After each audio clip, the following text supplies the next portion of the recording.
Hi. Hello. How we doing? Yay. Yay. I got a lot of Nelson and nobody else. How we doing? Yay. Yay. Yay. It was like a tired wave at a basketball game. All right, good. So, I'm excited about today's message today. Did you guys have a good huddle? Anything good come of it?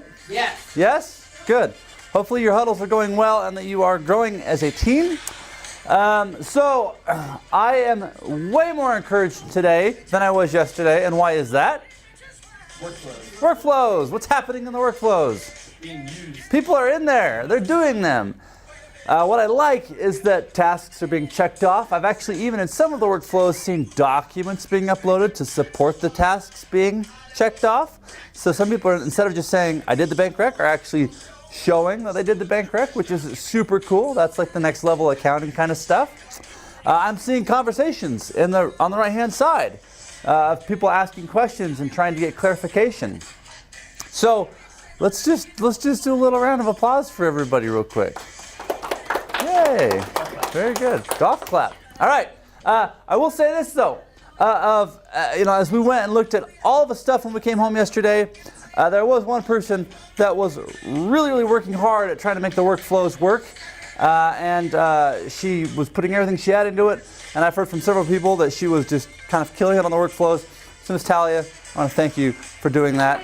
Dan and I wanted to say thank you. So here's $200. So thank you for doing it. You got to walk this way. Don't make me walk the whole way. There's not a video camera recording. No, you're fine. So thank you for working so hard and making it happen. Okay, so the quality of your life depends upon the quality of questions that you ask. Yeah? Okay? I've talked about this before, but this is a message that I really like, so I wanted to share it again. So there's a couple questions up here that are commonly asked in life. And we're going to just go through each of these and we're going to play a little game. So, first question is, why is this so hard? You can ask this at school, you can ask this at work, you can ask this at home when your 2-year-old is screaming at you, okay? How is this question? On a scale of 1 to 10, how is this? This is a good question? This is a bad question? Kind of shallow. Kind of shallow? What's a better question? Right? This takes practice. What is the cause of making this so hard? Okay, what's the cause? What growth do I get out of this difficulty? There you go. Okay, what growth do I get out of this difficulty? Well, and remember to talk in the microphone over there, please. Yes, sorry. Okay, any other thoughts about how to make this a better question? Why is this so hard? Be specific. Okay, so get a little more specific. Okay. When I look at this question, I think maybe, what is it that I don't know yet that will make this easier once I learn it, right? That's a better question, right? Because this is kind of a complaint, right? Oh, why is it so freaking hard? As opposed to, what don't I know yet? What do I have to go out and learn so that this becomes very easy to do? Okay? Do you see how that different question will change everything about that situation?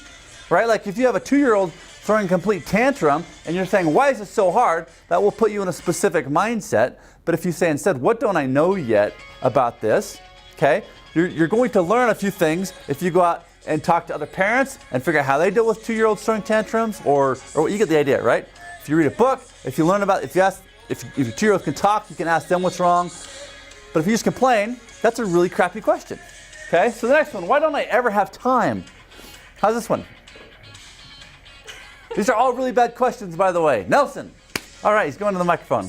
How can I manage my time better? Okay, better question, right? What can I do to manage my time better? Any other thoughts?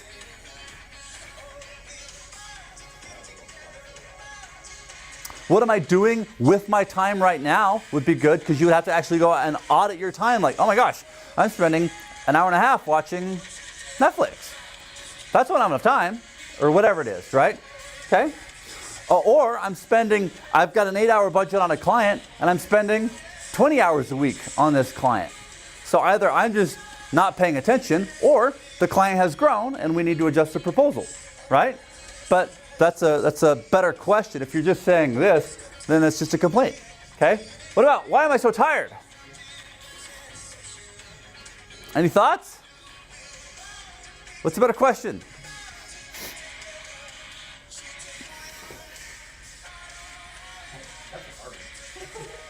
Okay? Why am I so tired all the time?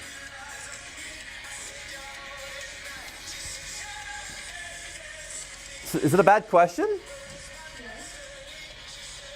It's not as bad as the other ones, is it? No, because you're trying to get to the root of why you're so tired.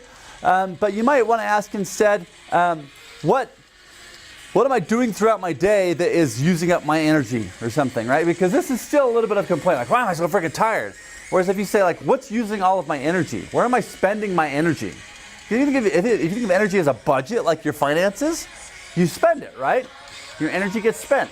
So how do you spend it? And you could like figure out, okay, I'm putting a lot of energy to this, a lot of energy to this, no energy to this. This is where I need it though. So maybe I can reallocate some energy somehow, okay? Why do I have to? Why do I have to do this? That's a crappy question, okay? That's like the worst question on the board. So come up with a better one. Not that anybody did this yesterday, but you could say, why do I have to do workflows? What's a better question? Bad question, but it's hard to think of an alternative. What do I gain by doing this? Yeah. What, It's information. yeah.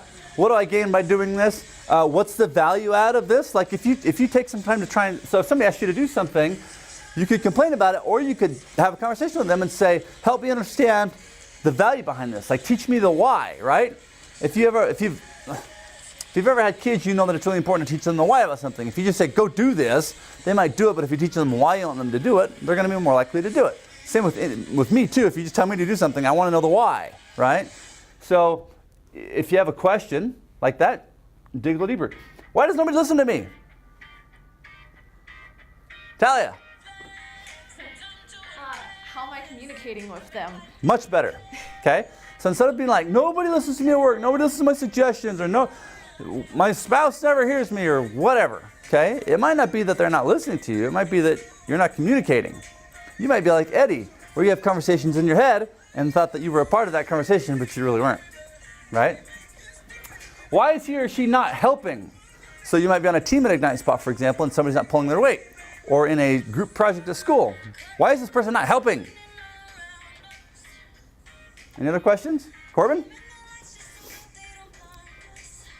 Has this person been asked to help? Okay, yeah, good. What have we done? Have we actually clarified what this person needs to do? Because most of the time you haven't, right? When somebody doesn't do what they're expected to do, usually it's because you haven't explained the expectation well enough, right? With a timeline and a commitment, and they went, yes, I understand, right? Okay. Why don't I have to get certified in QuickBooks or T-Sheets or whatever? What's a better question? Corbin. What else can I get certified in? Okay. All right, what else can I get certified in? All right.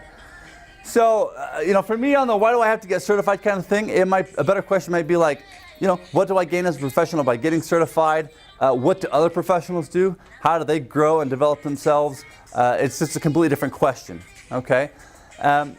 The quality of your life depends on the quality of questions that you ask. And so this is a really good thing to talk about too, because if you have clients, they might be asking questions like, why am I not making money? Or like, what's wrong with the business? Why is it so hard? You can help them by asking a better set of questions. John, that's a good question. But let's actually refine the question just a little bit so that we can get somewhere with it, okay? Why am I not making money? Might come out to, where are we currently spending our expenses and what are our goals so that we can actually save for those things, okay? Just ask a better quality question. Do you guys have any thoughts about the importance of questions in life? Alex. So Jenna forever ago gave us the lesson. I think there's only like 5 people in here, but like on language increase. Yeah. There's called, and that's what like for me it's like why is this so hard instead of saying like what can I do to make this easier? It's different because it's like a positive. You're ending on a positive word instead of a negative word. It's pretty much what she said. Like we listen to like how it's worded at the end, like the last 2 to 3 words. Yep. So instead of saying so hard, like why make it easier, and then that's how we comprehend. Well, and the power of words are like huge, right? Yeah. I mean, to you, like the psychology that you have completely changes when you adjust your question.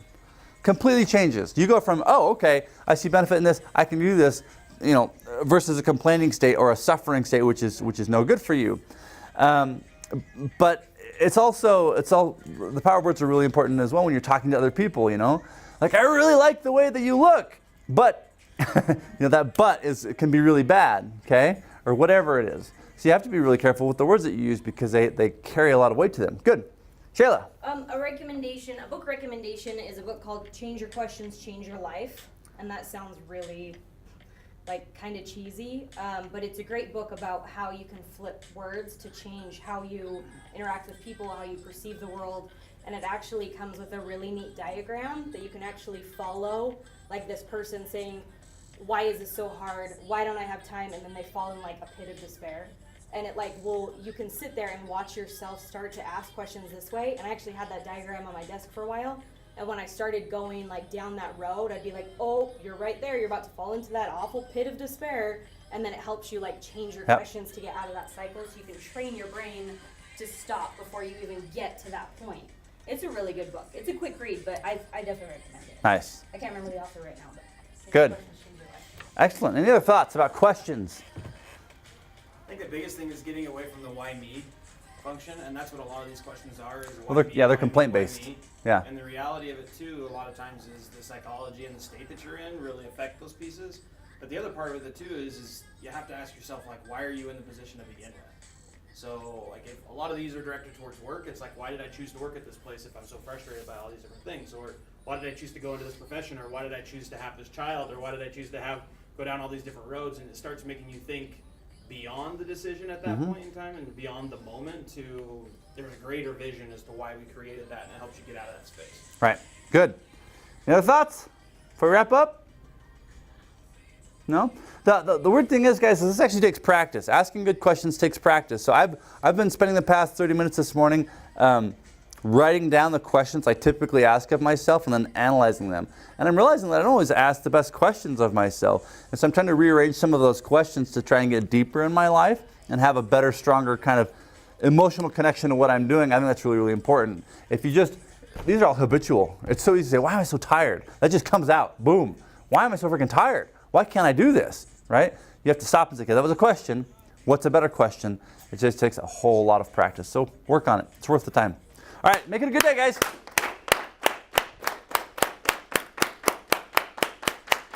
All right, people, why are we here today? 500 dreams in me! Very good.